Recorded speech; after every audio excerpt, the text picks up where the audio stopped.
Hi everybody, it's a lovely day today. It's windy and cooler, but it's really nice. I've been out in the garden getting a few weeds up and putting washing out. I bet my neighbours wonder where all this washing's coming from. Sharon, you'll have a clean bed when you come over. I promise. Nice clean sheets. Anyway, I've been thinking of last night. A few things came to mind. Not least the Kaya Simons situation where her husband was pimping and was charged with sexual abuse, etc., of a minor. And not just that he did it, but the fact that he and Kaya are saying that there's nothing wrong with it because those women have chosen that life for themselves, and therefore there was nothing wrong with what he was doing.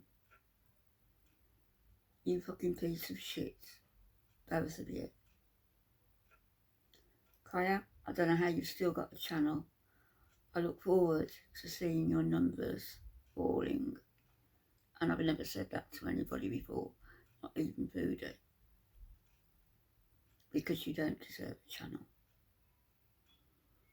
I watched some of your, I think it was last night, where you were talking about Voodoo and what a terrible person she is and how she uses people and doxes people and sees them as, throwaway items. Doesn't that ring any bells? Cognitive dissonance with you. When you look in the mirror, you and your husband, can you not see what you are? Not what you were, but what you are. Because you're still saying that trafficking of young people, pimping out of young people, sexual abuse of young people is okay because they chose that life. I doubt it. I doubt they chose that life.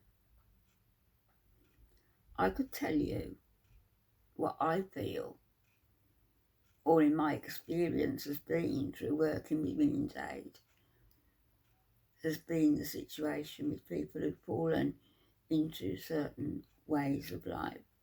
But let me read you something instead. It might carry more weight.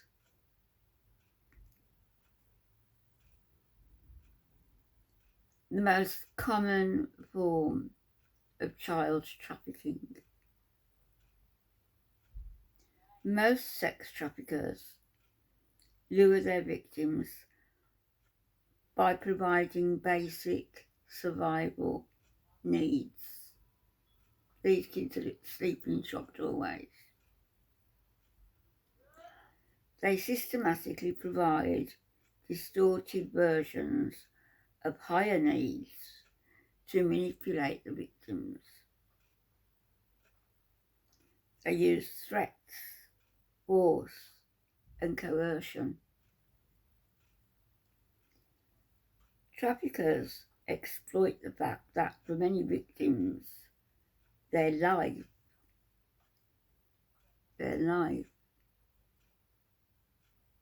may be the first experience of family and belonging, the life of living with the sex trafficker or in an environment, a shared room, a shared house where other girls live who also work for the sex traffickers.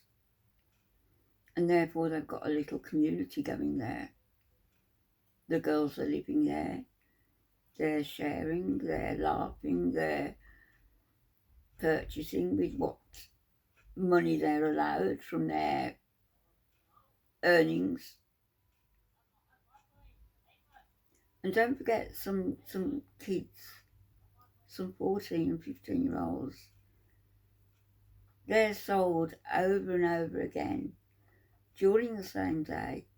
They can be sold to different men, say 8, 9, 10 different men.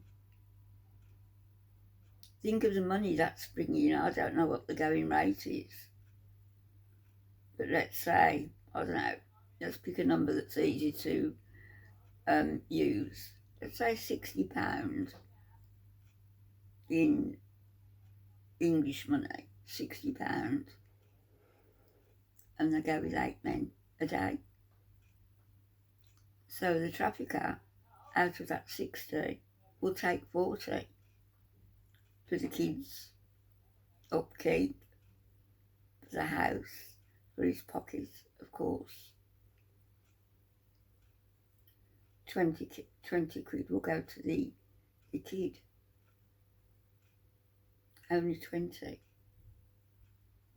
So 2/3 will go to the trafficker. And work that out over 8 people a day. That's 480, say £500 a day to the trafficker over at least 6 days a week. There's £3,000. And of course it's going to be much more than that. It's probably going to be double that. So we're talking about each kid is worth about 6,000 quid to the traffickers and the rest.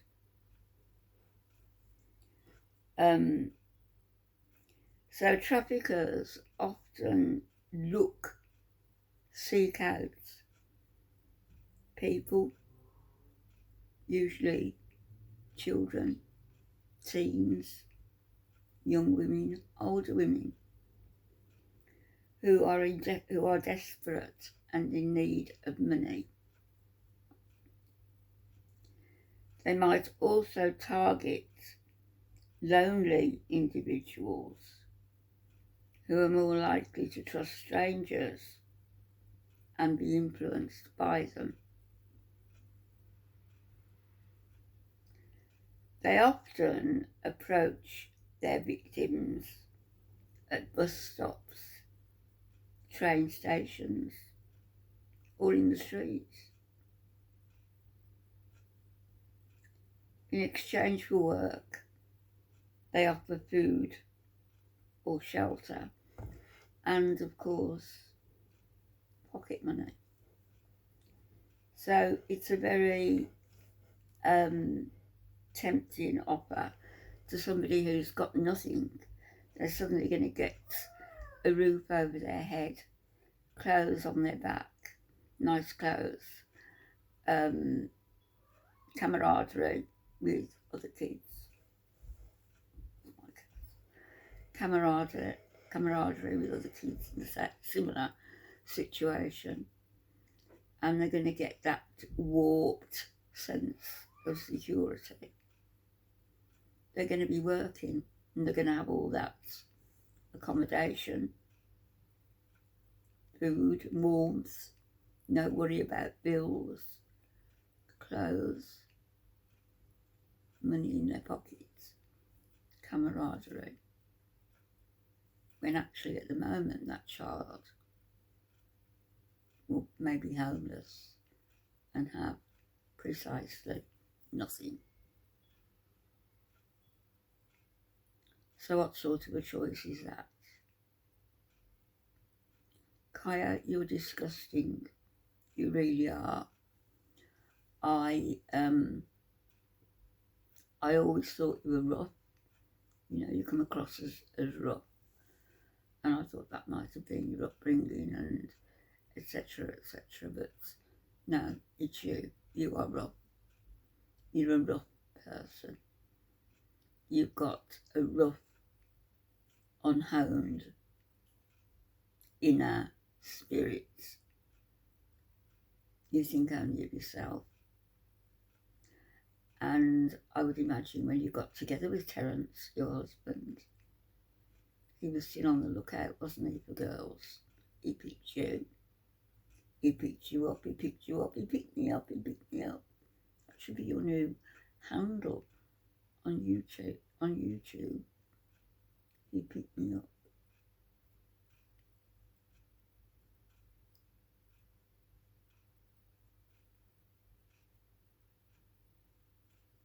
Do you think you were the only one who picked up that particular night? Of course you weren't. But you were the one who could offer him something that he hankered after. What could that be? I wonder. What could it be? Certainly you seem as though you're kindred spirits in the way that you think about children or vulnerable young people, that they are to be used and they are disposable. You know what's disposable, Kaya? Your channel. Your channel is disposable. People may well vote with their feet when they understand and realise exactly the horrid individual that you are. You were living off immoral earnings, I guess, and happy to do so. From Terrence.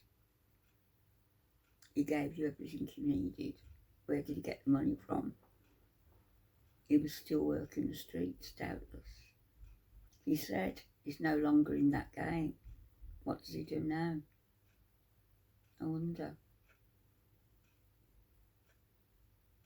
No respectable employer would employ him. Who would want that person? I wouldn't want him around my